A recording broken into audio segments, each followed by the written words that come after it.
रमेश भगवान राम और हनुमान जी का परम भक्त था। वह दिल्ली में एक बड़ा अधिकारी था और अपने परिवार के साथ सुखी जीवन जीता था। एक दिन उसके दिल में प्रबल इच्छा जगी कि क्यों न परिवार के साथ मेहंदीपुर जाकर बालाजी के दर्शन किए जाए। उसने अपनी गाड़ी तैयार की। धाम पहुंचते ही रमेश का मन खुशी से झूम उठा। दर्शन कर प्रसाद लेकर वह परिवार सहित घर लौट आया। लेकिन घर पहुंचते ही कुछ ऐसा हुआ कि रमेश के होश उड़ गए। यह कहानी 45 साल के रमेश के साथ हुई एक सच्ची घटना पर आधारित है। रमेश भगवान राम और हनुमान जी का परम भक्त था। वह दिल्ली में एक बड़ा अधिकारी था और अपने परिवार के साथ सुखी जीवन जीता था। मेहंदीपुर बालाजी धाम की ख्याति उसने बहुत सुनी थी और उसका मन हमेशा वहां जाने को करता था। एक दिन उसके दिल में प्रबल इच्छा जगी कि क्यों न परिवार के साथ मेहंदीपुर जाकर बालाजी के दर्शन किए जाए। बस फिर क्या था, उसने अपनी गाड़ी तैयार की, पत्नी और बच्चों को बैठाया और मेहंदीपुर की ओर निकल पड़ा।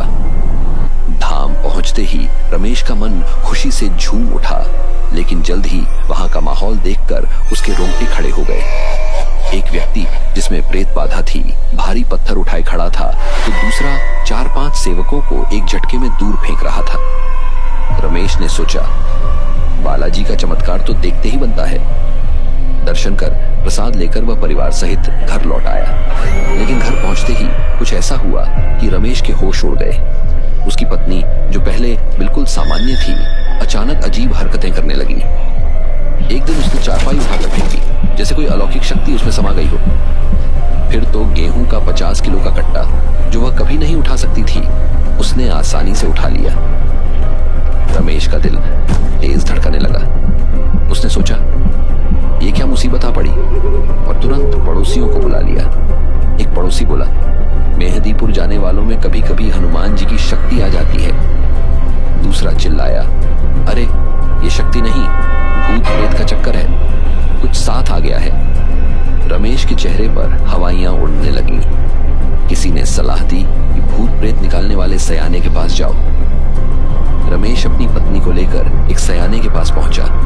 उसने पूरी कहानी बताई। सयाने ने ज्योति जलाई और तभी रमेश की पत्नी का सिर घूमने लगा।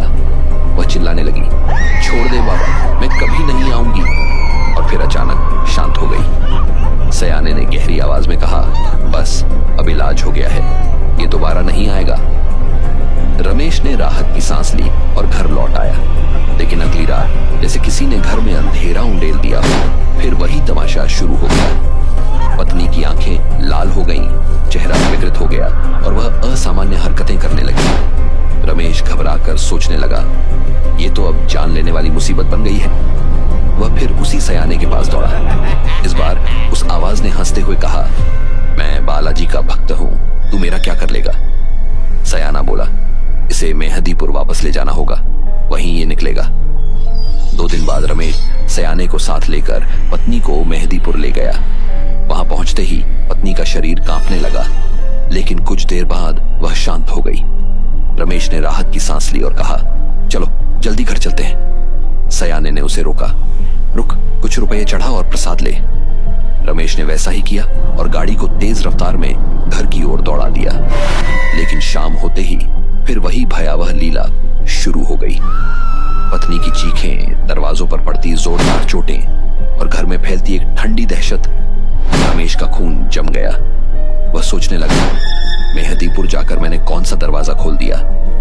कुछ दिनों बाद उसे पता चला कि उसकी पत्नी में पहले सिर्फ एक भूत था, लेकिन अब 3 हो गए हैं। 2 और प्रेत मेहंदीपुर से साथ चले आए थे। एक दिन किसी अंधेरी रात में उनमें से एक प्रेत ने खुद कहा, उस गांव के जितने लोग मेहंदीपुर प्रसाद लेने जाते हैं, उन सब में प्रेत प्रवेश कर जाता है। हमें वहां जगह नहीं मिली, तेरी पत्नी में घुस गए। तू पैसे वाला लगता था, सोचा यहाँ चैन से रहेंगे।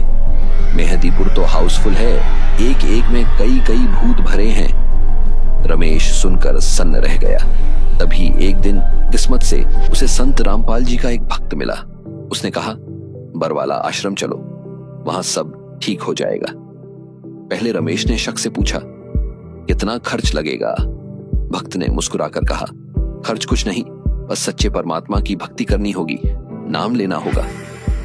कई दिनों तक वह भक्त रमेश को समझाता रहा और अंत में रमेश मान गया। वह अपनी गाड़ी में पत्नी को लेकर बरवाला आश्रम पहुंचा। वहां की भक्ति और सतनाम के प्रभाव से उसकी पत्नी की प्रेत बाधा पूरी तरह समाप्त हो गई। रमेश को तब समझ आया कि केवल सच्ची भक्ति ही मुक्ति का रास्ता है। संत रामपाल जी के शब्द उसके दिल में गूंजने लगे। कहते हैं जब मेरा नाम प्राणी ले लेगा ना मेरे दास के माध्यम से, और जब ये मेरे नाम को ले लेते हैं तो ये देवी देवता पितृ भूत इकट्ठे होकर मेरे पास आए गरीबदास, और मुझे कहने लगे कि अब हम कहाँ जाएं, हमें ठोड़ बताओ। आपने तो हमारी जगह छुड़वा दी, वहां तो बढ़ नहीं सकते क्योंकि आपका नाम चल पड़ा। देवी देव ठाडे भये हमको ठोर बताओ। कबीर साहब ने उत्तर दिया, जो मुझको पूजे नहीं उनको लूटो खाओ।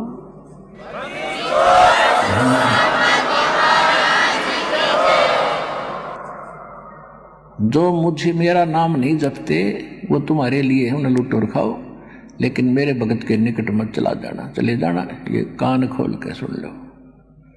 अब जहां भगवान की भक्ति शुरू हो जाती है ना, उन भूत प्रेत पितरा के नुकती ताला बेली सी लग जाती है।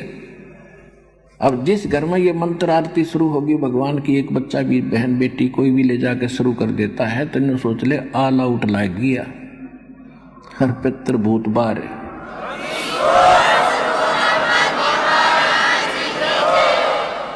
अब रमेश सोचता है कि मेहदीपुर की उस यात्रा ने उसकी जिंदगी में भय जरूर लाया, लेकिन बरवाला आश्रम ने उसे सच्चे ज्ञान और शांति का मार्ग दिखा दिया।